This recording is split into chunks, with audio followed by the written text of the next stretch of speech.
Hello everyone and welcome to Edupedia word videos, and today our topic is work stress and its management part 1.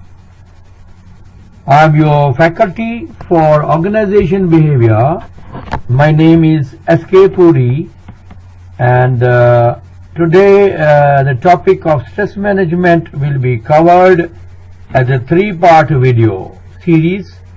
This chapter is a very important chapter in organization behavior, and the 3 chapters, the 3 parts rather of the chapters will be, the first part will be basically about stress and its effects and understanding the concepts of stress, and the second part will deal with the job stresses that we face on the job, and third part will be dealing with the coping mechanisms, the skills and the techniques to manage the stress. So in short, I can say that this 3-part video series, we will have part 1 covering concepts of stress, its physical, emotional, mental and behavioral effects, its relationship with performance. We will be dealing with the concept of stress curve and the phenomena of stress and its relationship with personality, and we will also deal with the concept of burnout. Part 2 of this series will be dealing with the sources of job stressors with examples in various fields like healthcare, or you can say retail, or education, whatever fields we are working with, telecommunication, and the stress causes and coping skills, consequences of stress, organizational culture and climate and stress, and disrespectful behavior as related to stress. Part 3 will deal with basically the management of stress, which means the coping mechanisms and the skills, personal and professional and organizational interventions for stress management strategies, stress management techniques, and psychological counseling. So this is how the whole chapter of stress management will be dealt in 3 parts. So today we are dealing with part 1, basically on the various parameters and the concepts of stress. Now the first question comes, what is stress? Here a pictorial view is given, or a picture is given of a person having a full-blown stress. This is to show you what is stress. Now in this stress phenomena, his teeth are clenched, his nostrils are opened, his eyes are squeezed, and he is clenching his fist also, and his hair are standing, and you can see the stress on the neck from the veins which are visible, and like this his whole body is affected by the phenomena of stress. So basically here we can see these people under stress. This is to give you picture. Now this man, the first picture, is under stress because of the work, home stress, or the time management stress, and no money or bills to pay. In the second one, the lady yelling in the office, extremely stressful. Third is a hospital nurse. She is overworked with multitasking. She doesn't know what to do.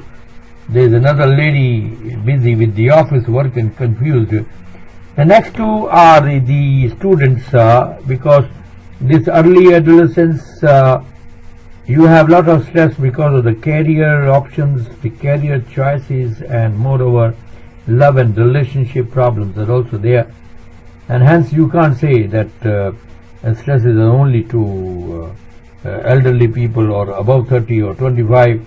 You can see in these 2 pictures the stress faced by teenagers or early adolescents, and if we get at this age, this stress is probably we will have difficulty.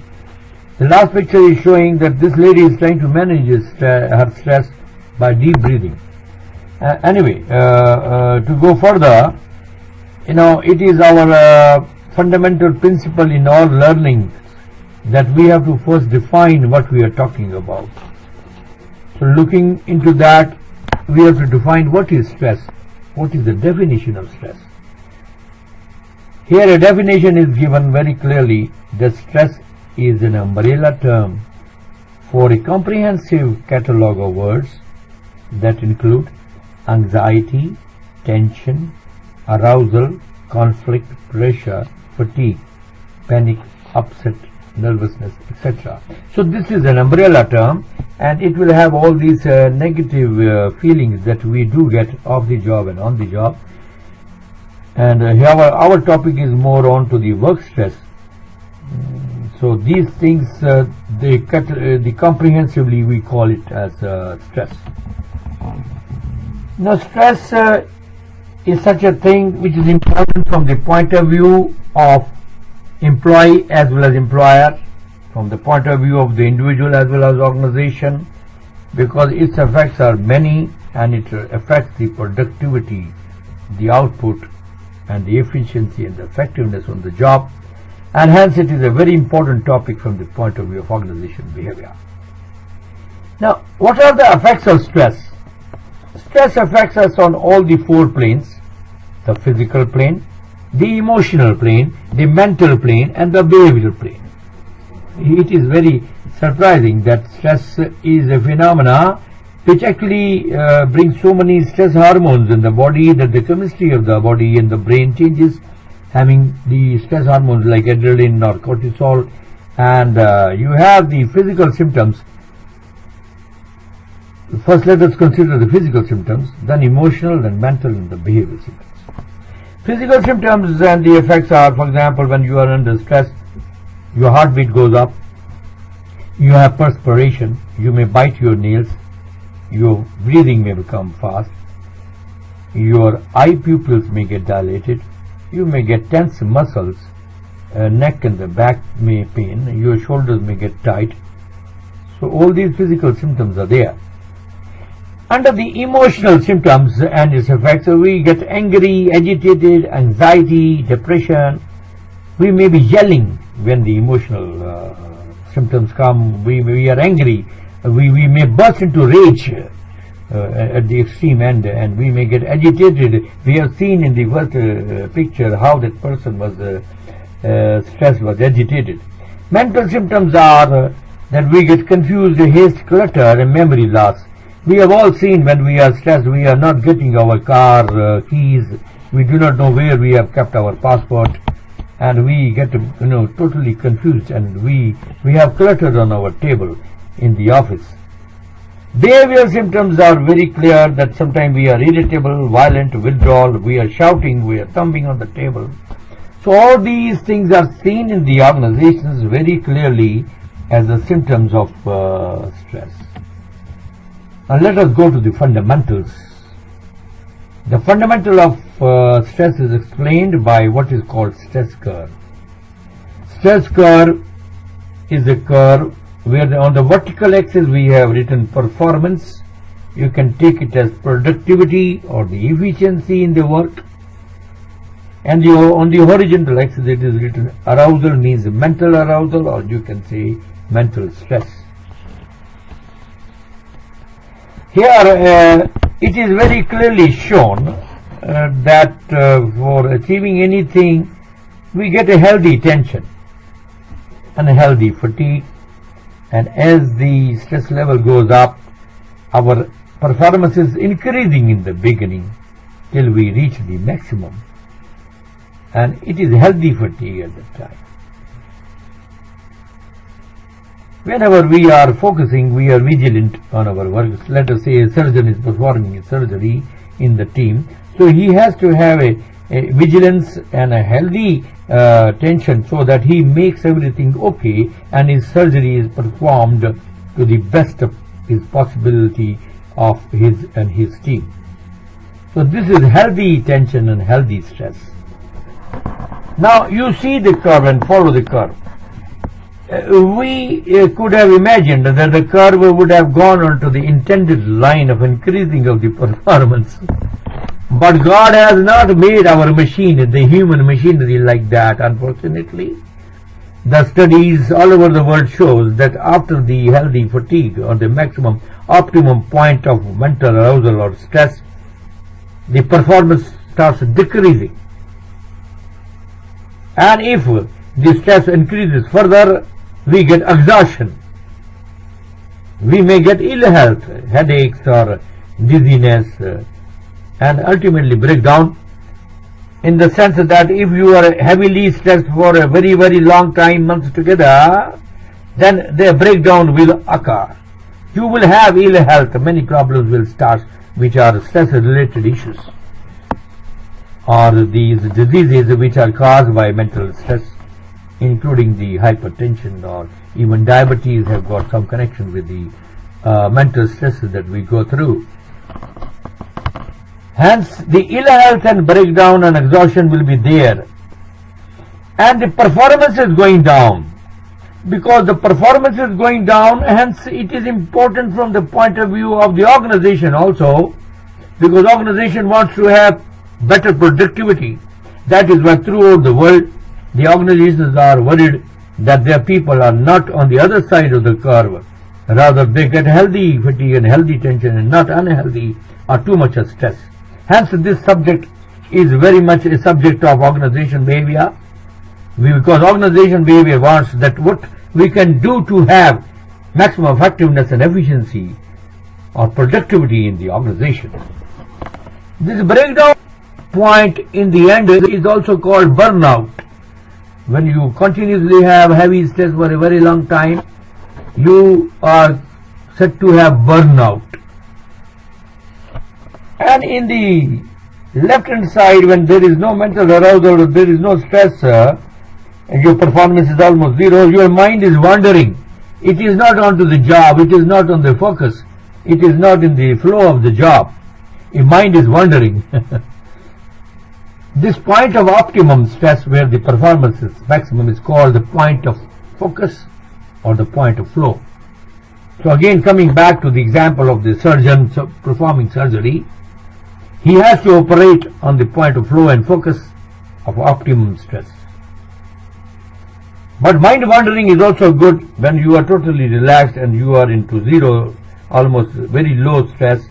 At that time you can have some creative ideas, like Einstein had the idea of theory of relativity. When he was relaxing on the green pasture, his mind was wandering. But definitely the other end, the breakdown or a burnout is a very serious thing from the point of view of health as well as productivity. Now let us go further. The signs of burnout. Burnout is a very big issue throughout the world. It is being discussed, and especially in the West when the burnout rate is very high. The symptoms of the burnout are: the person has more absenteeism, alcoholism, anxiety, irritability, boredom, hopelessness, pessimism, withdrawal, etc. When a person has some of these symptoms continuously, you may suspect that he is on the verge of a burnout. Now, classically, stress has been defined as fight or flight response. A fight or a flight response is, as we see in the jungle, when a tiger is running after a deer, the tiger is on the fight mode and the deer is on the flight mode. So, fight or a flight response is a stress. Either you combat or you run away because of the stress. But in both the cases, the stress hormones are released. A full-blown stress response explodes throughout your body. It releases adrenaline in the blood. The blood pressure rises. Normally our blood pressure is 120/80, but our blood pressure may go up to 140/90, 150/90, like that. But when the stress comes down, again we are back to 120/80 and our harmony is achieved. Muscle tension is a very normal thing, and those people who have continuous stress, they have the neck and the back problem. Breathing becomes very shallow and rapid. Hunger is suppressed. People are not able to eat properly. Digestion stops. Brain becomes hyper alert or hyper vigilant. And prolonged stress we have seen is really bad, resulting as a consequence in burnout. older people, it is seen through the study that they take longer time to recover from stress, because the body system is such that the recovery from those hormones in the stress phenomena, you have to recover. So older people take longer time to recover from mental stress. Now when the stress occurs, it has been observed that there are three stages in the stress phenomena. First, the stressful event occurs. Event goes on occurring whole day. Events you cannot stop. Suddenly a car comes and gives a horn to you when you are very near, and you will get a stress, as if you are going to come under the car. You are going to run over by the car. So the stress event, for example, your boss calls you and asks you to give you and tells you to give latest figures of outstanding payment, or the orders, or the position, or the factual facts and figures, and you are being called with a very little time. Stressful event has occurred. So stressful events will go on occurring the whole day. But then the scientists have found that the second phase is how do you interpret the situation. If you interpret every minor thing as a catastrophe or a tragedy and hopelessness, then you will be always under stress. If you interpret in a manner that I will be able to do, I can do it, I have got the figures and facts, I can face the interviews, I can go for the meeting peacefully, then your interpretation is that it is just a challenge and you will meet it. But if you are interpreting it as a big challenge, danger in the challenge, then you will have interpretation which is stress response will be there. So your body's reaction is dependent on your second phase, that is the interpretation. If a small boil is there and you think it might be cancer, then your interpretation is so serious that you will be worrying about the small boil also. So when there is no fire and you think there is fire, you will be always in anxiety and tension. So the second phase is your interpretation of the event. The events will happen throughout the day. Events will happen throughout, bad and good events, both will happen. It is not that only good events will happen, bad events will also happen. But your interpretation should be normal. It should not be extreme. So the stress, body's reaction, the stress response depends on your interpretation and not on the event. Now we have seen that the phase 2 is the phase of control. So we have to examine our cognitive behavior. How do we take, again, a cognitive behavior therapy is when they start changing your cognitions. From a pessimistic point of view, they make you optimism. From a hopelessness to they make you that you can take a control of the situation. By increasing your skills and knowledge also, they make you hopeful and capable of handling the situation. So life is full of external stressors that cannot be avoided. Although you may not be able to control the event or the body's reaction, your appraisal or the interpretation is up to you. Conditioning mindsets in our appraisals are to be aware of. So basically, the theory is telling us that examine your mindsets and remove the negative mindsets. Things will be better. So this is a vicious circle which happens when you perceive a stress, then your harmony inside you, the blood pressure, just now I have talked, that the symphony of the body, 128 is disturbed. When you are lowering of the body's harmony, your perception is further disturbed. You are slightly angry, then you further get angry. Then you feel powerlessness, and then stress is again increased. So this is a vicious circle, which we will be discussing in our phase in the part 3, the coping mechanisms and the coping skills to handle stress. So we will be dealing more and more into part 2nd and part 3rd. Here we are understanding the stress and its phenomena. So now what we are seeing again and again is that personality type and stress are related, and the more and more is being talked about type A and type B personality. Type A personality is the one which is always running to get things done, which is too much ambitious people. So type A personality are the people who are intensely ambitious, competitive and impatient. With a sustained drive for achievement, they are constantly preoccupied with deadlines, always involved in a struggle to achieve as many things as possible in the shortest possible time. So type A personality is always running and preoccupied and very much ambitious. Type B is opposite to this, quite calm down. So type A personality will be resulting into more and more stress. So that definitely, if you are falling into type A personality, your personality is related to the stresses that you have. This is the fundamental personality difference.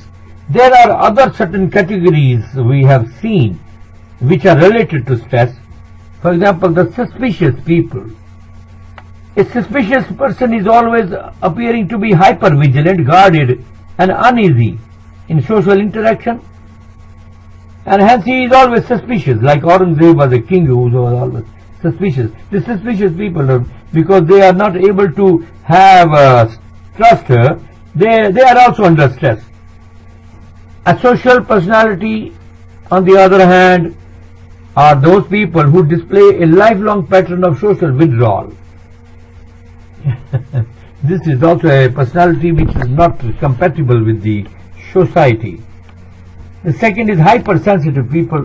Hypersensitive people are people who are extremely sensitive to the surroundings.